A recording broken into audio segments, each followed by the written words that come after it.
آپ نماز روزہ کرتے ہیں مگر آپ لوگوں کی زمین دباتے ہیں.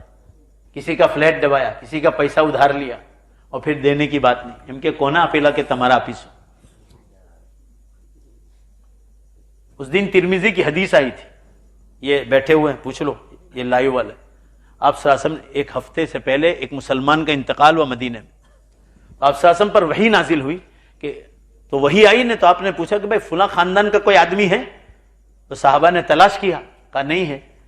فرمایا کہ ان خاندان والوں کو خبر کر دو کہ جبریل علیہ السلام آئے تھے اور مجھے خبر کر دیے گئے کہ وہ آدمی بہت نیک ہے مگر ایک معاملے میں جنت کے دروازے پر ان کو روک لیا گیا ہے.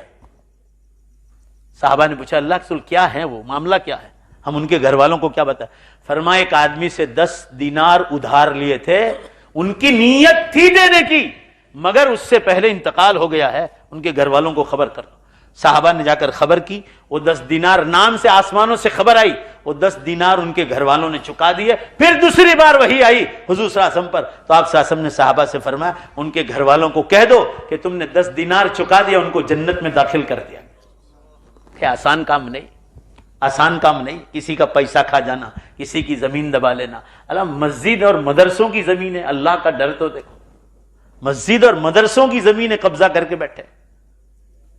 5 پیسے بھی ہو تو دے دو, اس لیے قرآن نے کہا کسی سے ادھار لو تو 2 گواہ رکھو.